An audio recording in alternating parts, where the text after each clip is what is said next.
forward to this. Well, hello everybody, and welcome back to the Geeknd Live. Your Thursday starts here. My YouTube streaming friends, old and new. Hope you're all doing well. My name's Jamie. If you're new here, this is a Star Wars channel on YouTube. There's a weekly live stream, most weeks anyway, and also other content, including interviews, trivia, and weird stuff. Have a look around. Anyway, we've got a little bit to talk about this week, although I do have to say, news, it's not exactly real news after finally having some solid stuff to talk about with the Kenobi trailer dropping last week, which we didn't get to talk about in the stream because it dropped as I was traveling.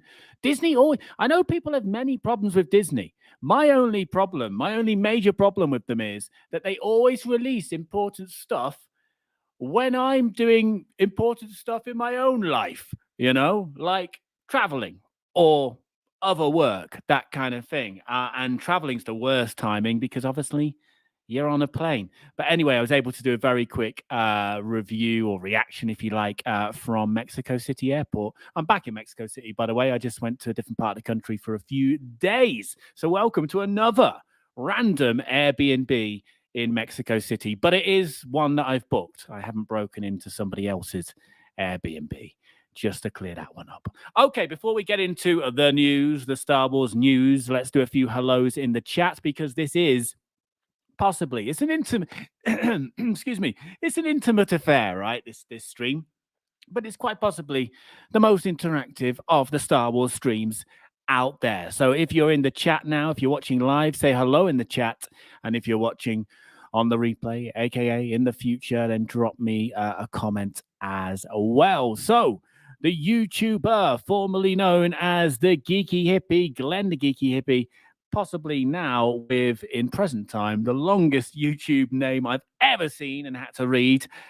He is reminding you to hit that like button, everybody. And also that the weather is very nice in Michigan at the moment.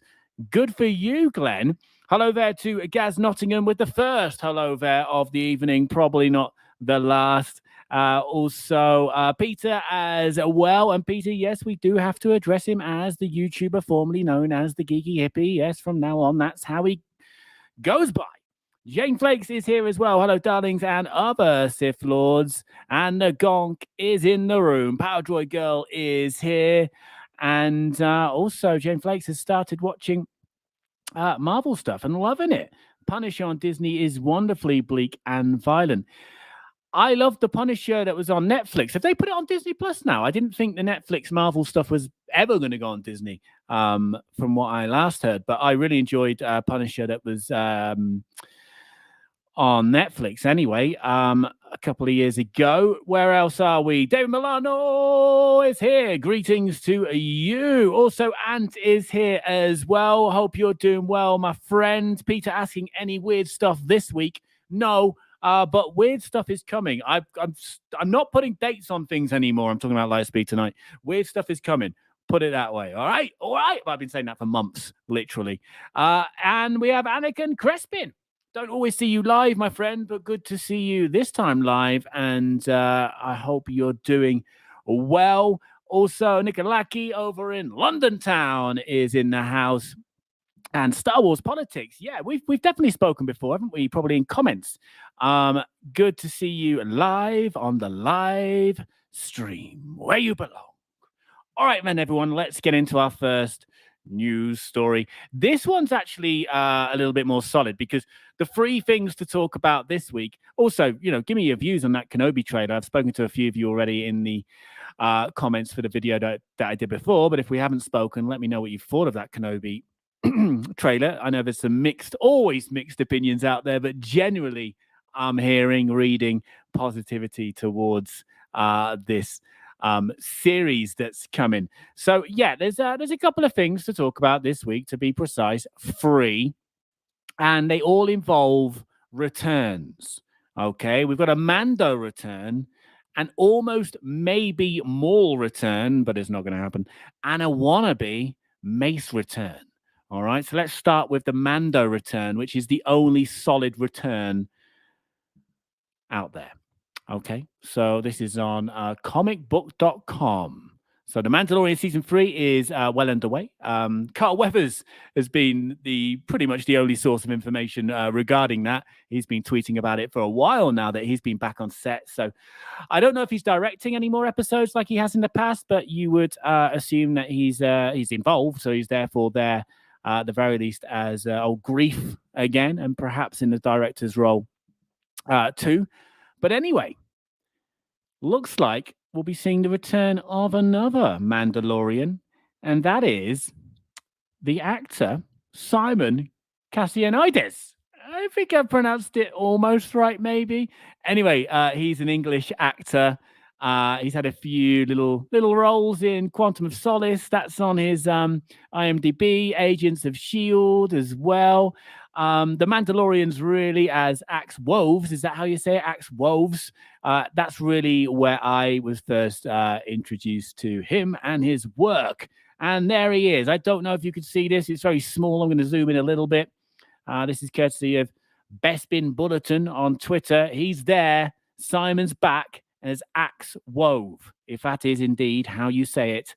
And he's on the set, and he's not on the volume. So you can see a big blue screen there. Green grass, I assume real green grass, real sunshine. I think they're really outside on a location or in the studio yard at least. But it doesn't look like the volume to me anyway. But what this does mean is we're going to see some familiar Mandalorian faces, because these are the Mandalorians that take their helmets off. And you'd think where Bo-Katan goes, that's where Axe Wove goes. So we're probably going to see a lot more of Bo-Katan, or at least see some of her, which kind of makes sense, because the way the Mandalorian season 2 ended and then kind of picked up again in the Book of Boba Fett, you were always going to assume we're going to learn more about the Darksaber, Mandalore, and really what happened, on that ship when Luke picked up Grogu, did one for a little bit.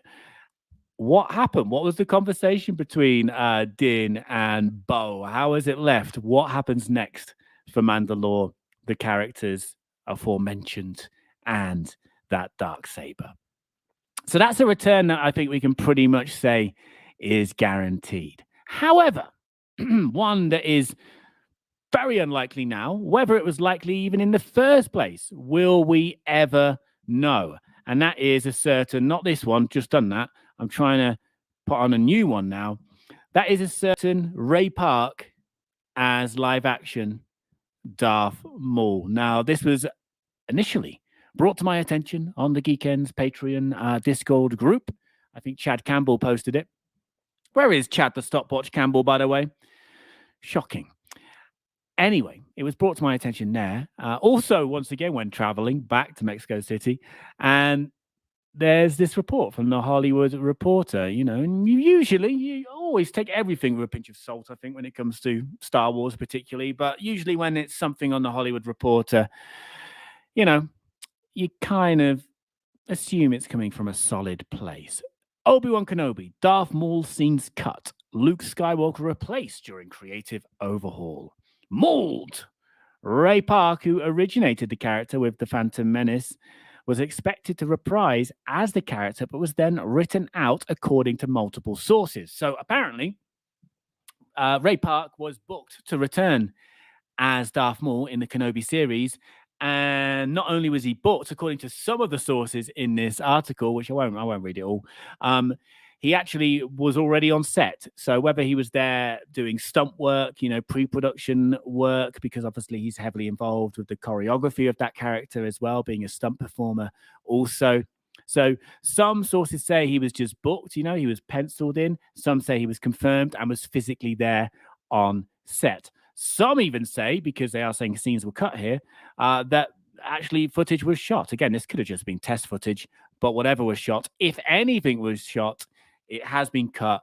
And Dave Filoni apparently was quite heavily involved in removing Maul from the storyline, if indeed he ever was in it, and bringing Vader in instead with the Grand Inquisitor, which I believe Filoni, did he create that character, or anyway, he must have played a hand in it. Yes, I know I still need to watch Rebels, everybody.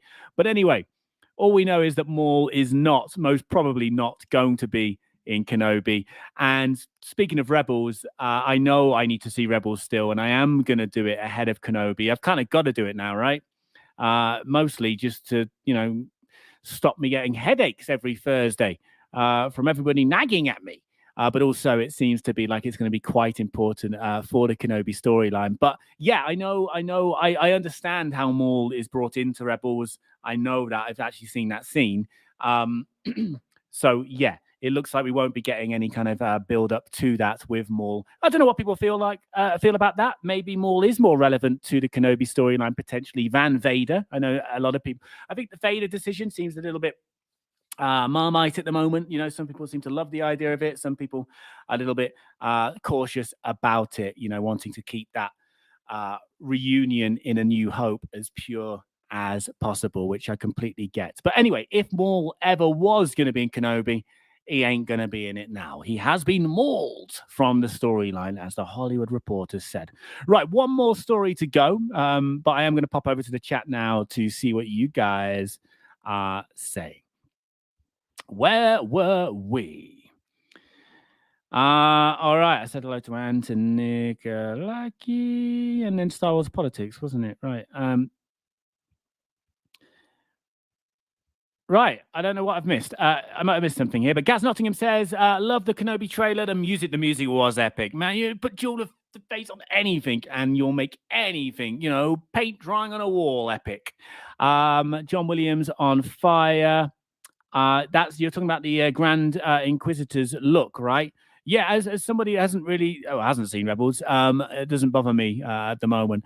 I was a little bit disappointed though that Jason Isaacs isn't involved as that character that he voiced. I know traditionally, actually, it's quite usual that voice actors don't end up playing the live action characters, but then that has changed. One example is Katie Sackhoff as Bo-Katan live action Mandalorian, as well as voicing the character in animation previously.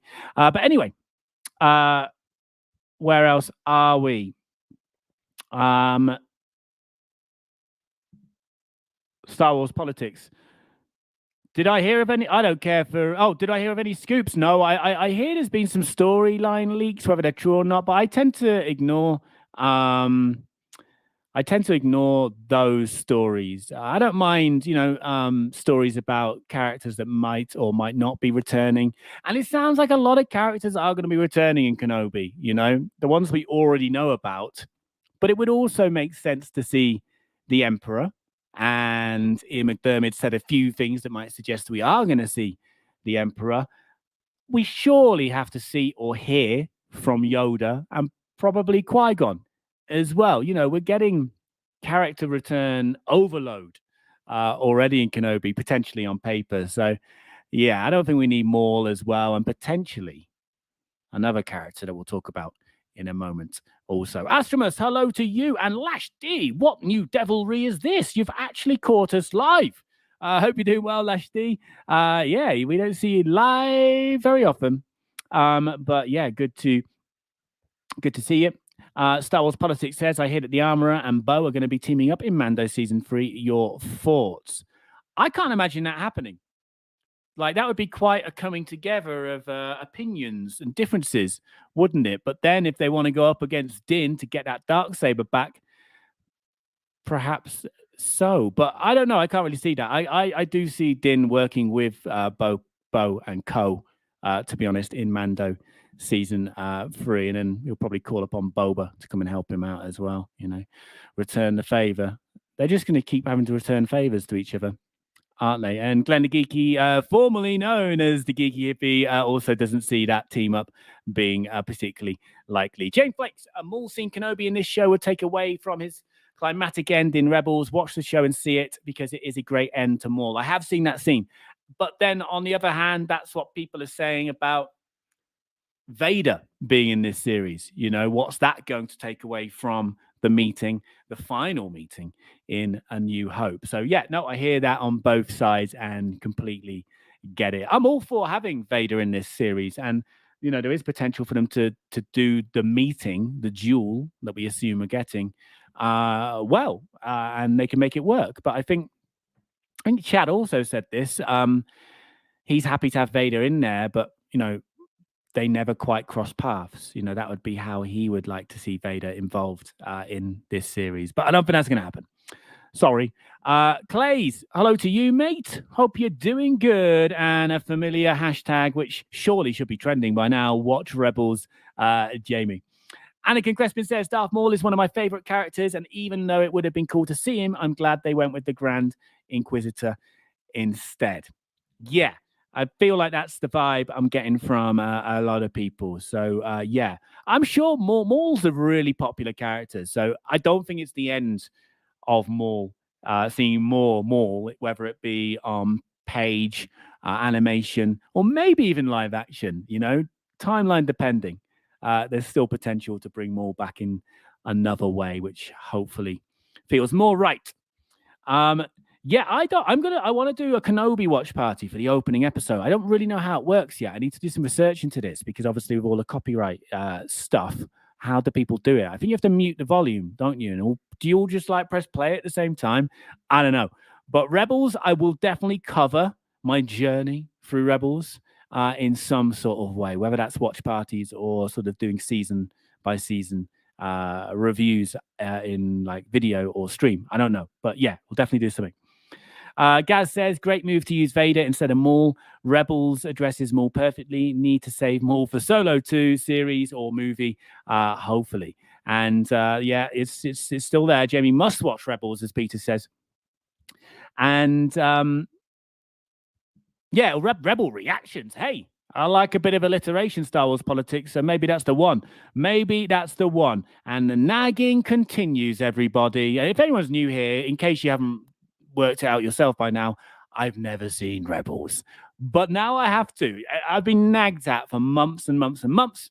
Now I really have to since that Kenobi trailer dropped. I feel like I've finally run out of excuses.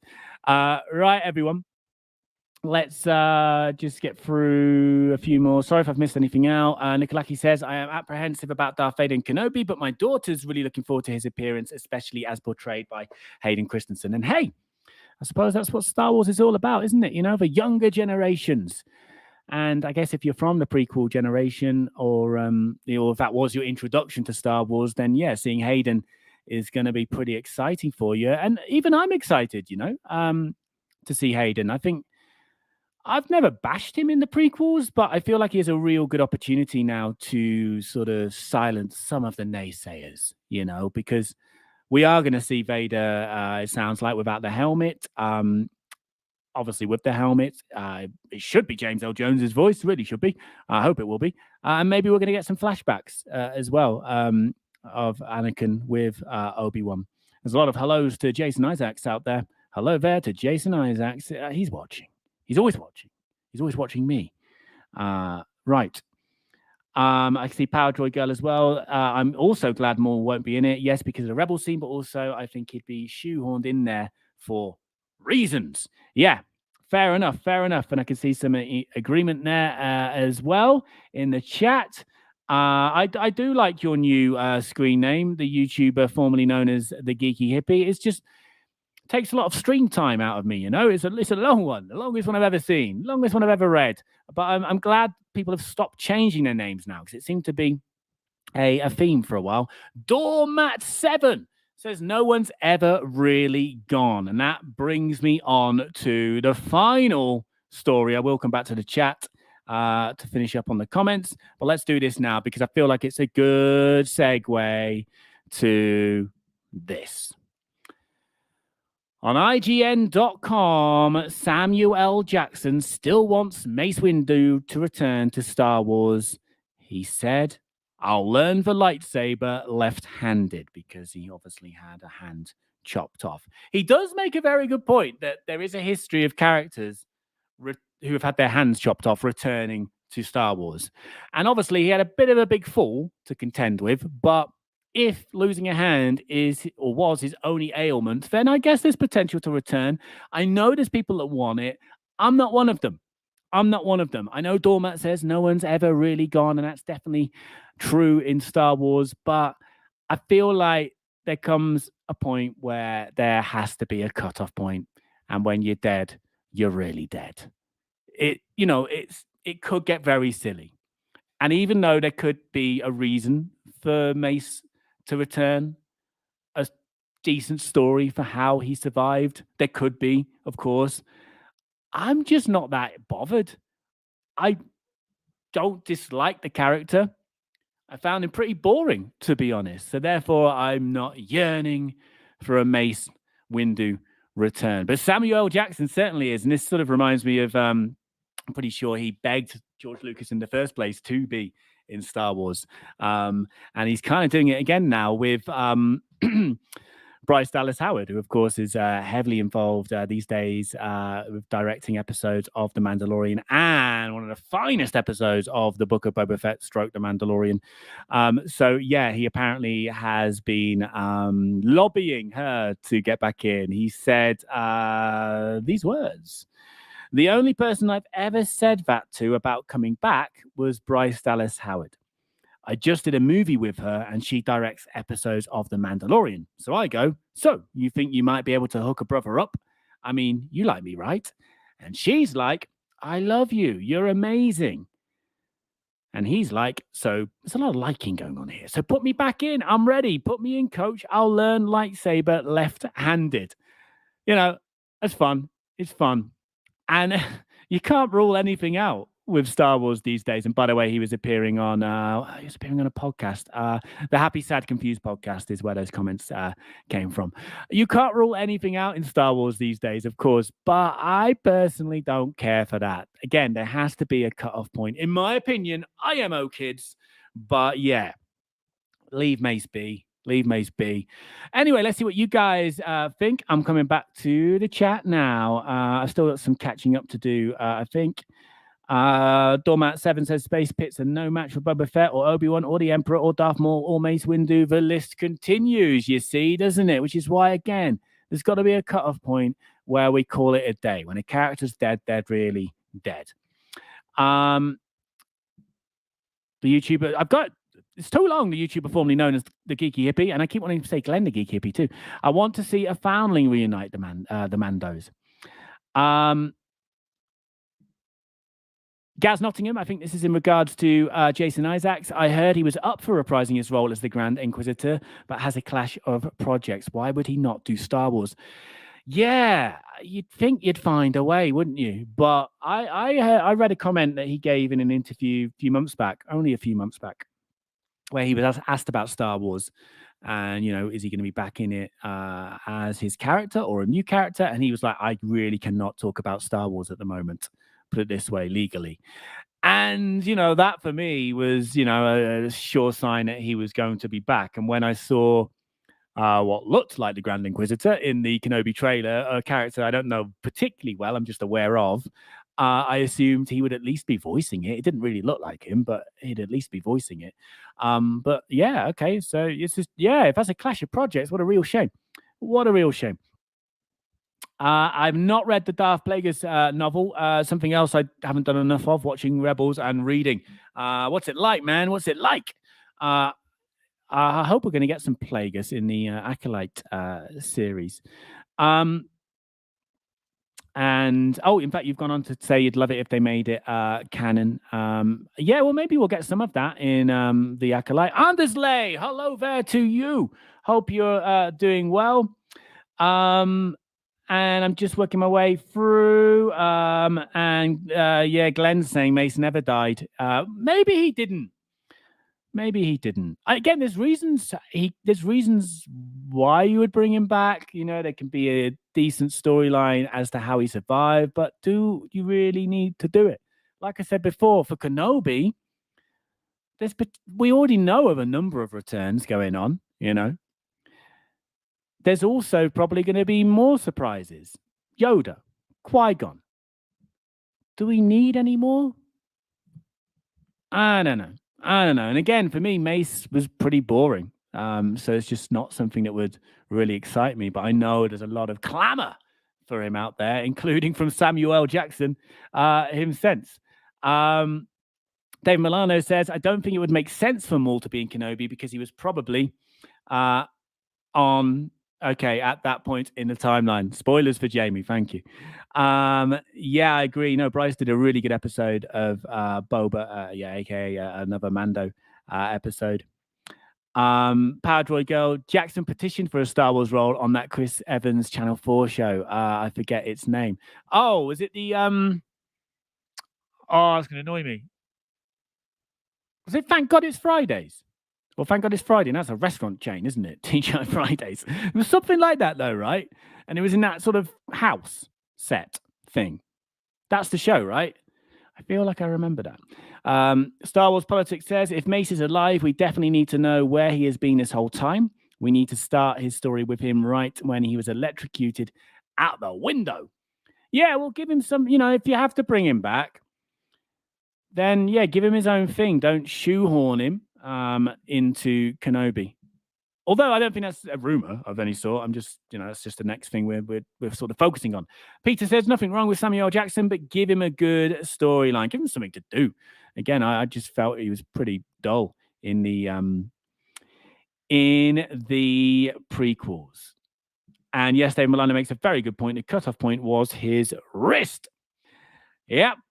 Power Droid Girl adds, if they keep bringing Jedi back, wouldn't that cheapen Luke reviving the Jedi? Yeah, I agree. Stop bringing Jedi back. There's a hashtag to start, not Jamie watch Rebels. Move on, people. Move on. TFI Friday. It was called TFI Friday. Yeah, that's the show. I remember that. And I remember, I don't know if I ever saw that Samuel Jackson episode, but I remember the story about it and him talking about it later on when he was actually being interviewed as a Star Wars actor. And yeah, like if you're going to bring anyone back, it's got to be Senator Binks in Kenobi. And there was a rumor about that a long time ago. I spoke to Ahmed Best for the channel. He knew nothing about it. Doesn't mean it's not going to happen, of course. So you never know. You never know. But I'm more up for that than a Mace return, personally. And I like that. I like that there from David Milano as well on the screen. Yeah, okay. Another hashtag here. Bring Jedi back that we didn't see die on screen. I agree. And as Samuel L. Jackson said himself, there's a huge history of people with one hand returning in Star Wars. That's an actual quote from him. But they don't have to return. Anyway, Chandler says it's now canon that everybody can fly now, i.e. stormtroopers chasing Finn. So Mace Windu is easily alive. I feel like a lot of people want him to be alive and want him to come back. And that's fine. That's fine. I wouldn't be against him coming back. I'm just not clamoring for it. All right? All right? Thank you. Anyway, everybody, I think I've caught up with the comments in the chat. There's no Chad, the stopwatch Campbell, here today, but nevertheless, we have made it to within 30 minutes. If I manage to stop talking in the next 1 minute and 15 seconds, we will have done a 30-minute show, even without chat. So I do want to say thank you to all Patreon members. This screen is out of date, so Simon Drake should be on that. He's not. Apologies, but I will update that soon. And, of course, thank you to everybody for joining. And, by the way, all Patreon members, not just the ones that are on that slide, and everybody for joining. And, yes, they do indeed fly now. So, on that note, thank you again to everybody. And this is the moment where we have to try and end the broadcast before we hit the 30-minute mark, just to please Chad, who's not even bothered to show up. But there's a lag. So start the waving, everyone. Where's my hand? Is it in shot? Start waving, everybody. Lash D's still here live. They're live now. We're live now, but we won't be live in a moment because end broadcast is being pushed. So keep waving, everyone. Thank you all. This time next week, we'll be back with more news. Keep waving. And goodbye.